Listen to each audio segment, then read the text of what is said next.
Police commissioner তিনি এসে পৌঁছলেন ধর্মতলায়। আপনারা জানেন যানজট এড়াতে কলকাতার পুলিশকে একেবারে সতর্ক করেছে, কড়া বার্তা দিয়েছে হাইকোর্ট, এবং মিছিল কিভাবে এগোবে, কোন পথে এগোবে তাই জন্য একেবারে ফ্রেম বেঁধে দিয়েছে কলকাতা হাইকোর্ট, টাইম ফ্রেম বেঁধে দিয়েছে কলকাতা হাইকোর্ট, একগুচ্ছ নির্দেশিকা দিয়েছে।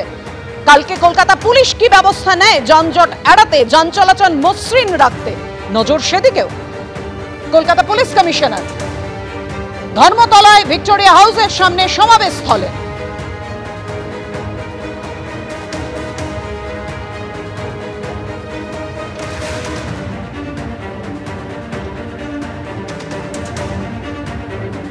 যানজট নিয়ে হাইকোর্টের প্রশ্নের পর, একগুচ্ছ নির্দেশিকার পর সতর্ক পুলিশ। আপনারা জানেন কালকেই রাজপথে নেমেছিলেন কলকাতার পুলিশ কমিশনার।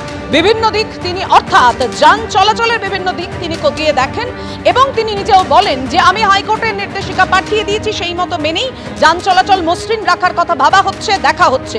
অর্ণব মুখোপাধ্যায় আমাদের প্রতিনিধি আমাদের সঙ্গে রয়েছেন।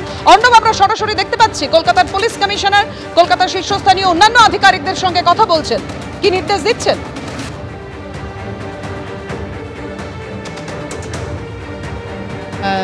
সিপি মনোজ ভার্মা তিনি এখানে এসছেন এবং আমরা দেখতে পাচ্ছি তার সঙ্গে ডিপি সিং রয়েছেন, অন্যান্য যারা আধিকারিকরা রয়েছেন তারা এখানে রয়েছেন, ডিসি নর্থ রয়েছেন, এবং তার পাশাপাশি আমরা দেখতে পাচ্ছি রূপেশ কুমার তিনি রয়েছেন, পুলিশের উচ্চপদস্থ যারা আধিকারিক তারা এখানে রয়েছেন।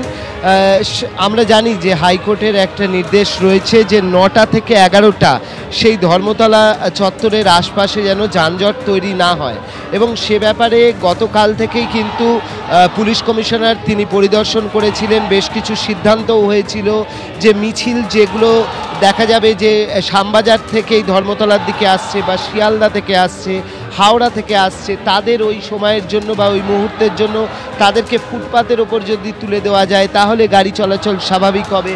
এছাড়া বিভিন্ন জায়গায় বড় বড় বোর্ড করা হয়েছে, আমরা দেখেছি যে বোর্ডগুলো যে কোন দিকে এই যে ট্রাফিক ডাইভারশন করা হবে সেই সংক্রান্ত বোর্ড করা হয়েছে, এবং এই পুরো ব্যবস্থা খতিয়ে দেখার জন্য গতকালও সিপি বেরিয়েছিলেন, আজকেও একটু আগে তিনি এসছেন।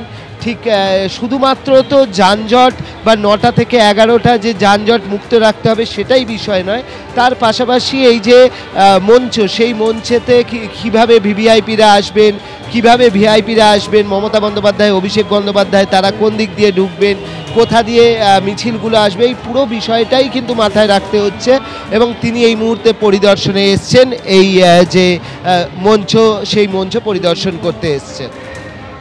একদমই অর্ণব, তুমি আমাদের সঙ্গে থাকো।